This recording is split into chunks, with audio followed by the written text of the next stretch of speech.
Imagine Greenland in 1026, a world locked in ice where the sun barely rises and the wind cuts like a knife.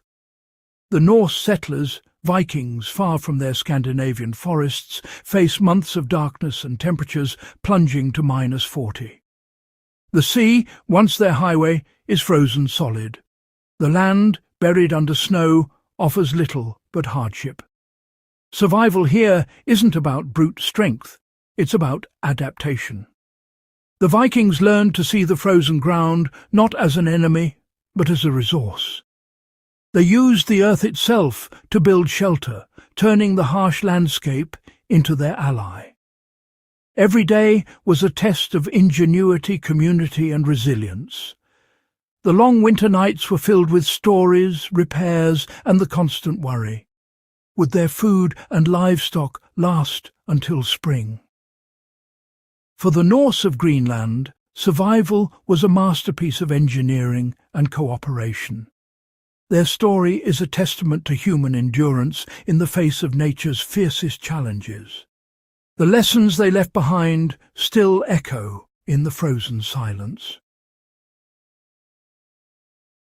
In Scandinavia, Vikings built grand wooden longhouses, but Greenland offered almost no trees.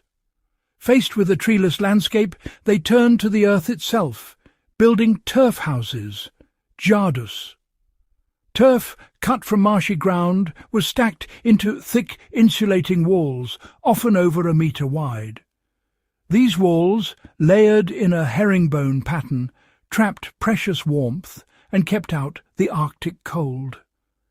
By partially sinking their homes into the ground, the Vikings harnessed the Earth's stable temperature.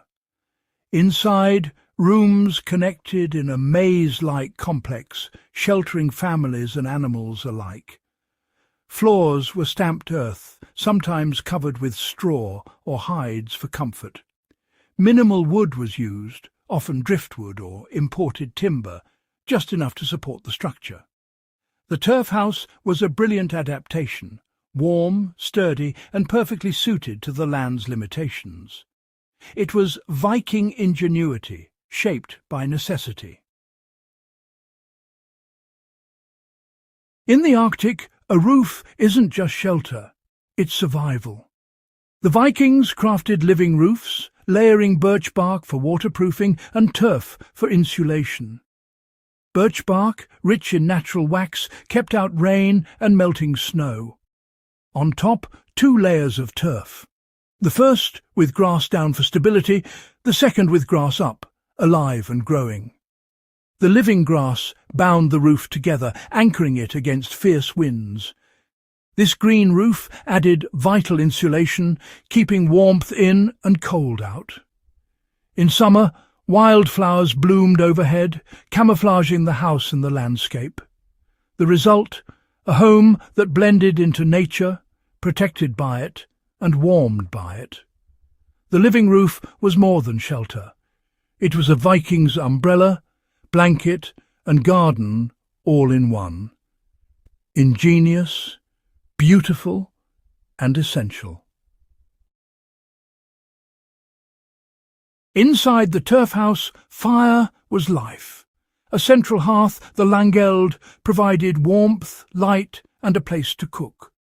Wood was scarce, so Vikings burned driftwood, peat, and even dried animal dung. But fire brings smoke, and in a sealed house, smoke can kill. Their solution: a simple vent above the hearth, covered with hide or wood, carefully adjusted to balance warmth and fresh air. Too much venting, and the cold rushed in. Too little, and smoke choked the room. The Vikings became masters of airflow, reading the wind and adjusting the vent as needed. The smoke itself helped preserve the house, seeping into rafters and turf, deterring rot and pests. The smell of wood smoke was everywhere, a constant reminder of warmth and survival. Fire was the heart of the home, and managing it was an art. In the darkness of winter, its glow meant hope.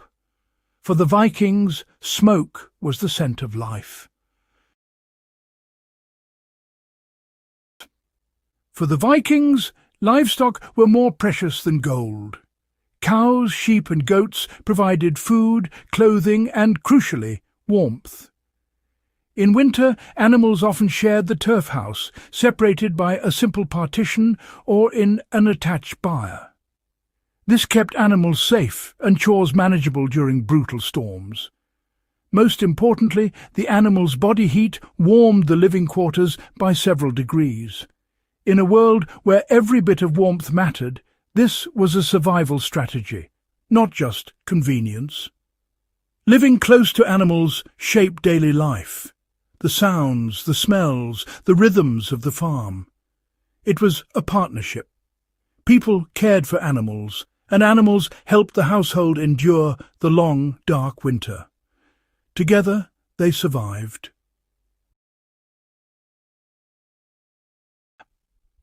For centuries, the Norse in Greenland thrived, their turf houses standing strong against the Arctic winds. Their way of life fit the mild climate of the medieval warm period, farming, livestock and trade with Europe. But the climate changed. The Little Ice Age brought longer, harsher winters and shorter growing seasons. Sea ice choked off trade, and their farms struggled to feed livestock. The Norse clung to their traditions even as conditions worsened. They shifted from cows to sheep, goats, and eventually seals, but never fully adapted. Unlike their Inuit neighbours, they didn't embrace new technologies or ways of living. Their once perfect turf houses became harder to maintain as the ground froze deeper.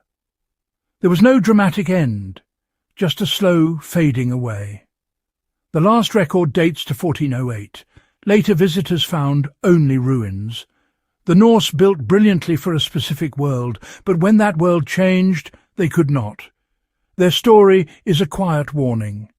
Adapt or vanish. The earth reclaimed their homes, and their legacy became a lesson in resilience and its limits. While the Norse built turf farms, the Thule people, ancestors of today's Inuit, mastered Arctic survival in a different way. The Norse tried to recreate Europe, fixed farms, heavy houses and livestock, all dependent on stable seasons. Their strategy worked in good times, but left them vulnerable when the climate turned. The Inuit, by contrast, were nomadic hunters, moving with the land and the animals. Their shelters, igloos in winter, skin tents in summer, were light, adaptable, and perfectly suited to the Arctic. Inuit tools, clothing, and techniques were designed for mobility and efficiency. When the ice expanded, the Inuit thrived, hunting seals on the new sea ice. The Norse were trapped by tradition. The Inuit adapted and survived. The lesson is clear. Survival in the Arctic demands flexibility, not just strength. The Inuit read the land as a living system, not property to be controlled. Their wisdom was in movement, adaptation, and respect for nature's rhythms. The Viking story in Greenland is more than history. It's a lesson for us all. Their turf houses show the power of working with nature, using the land's own materials to survive. But their downfall came from rigidity, from building a world that couldn't change when the climate did. The Inuit, in contrast, thrived by listening to the land and adapting constantly. Today, as we face our own climate challenges, their stories remind us the strongest solutions are flexible, sustainable, and humble. The Earthhouses teach us how to build. The Vikings' fate teaches us how to live. In the end, the only constant is change. Will we adapt as the Inuit did, or cling to the past as the Vikings did? The choice is ours.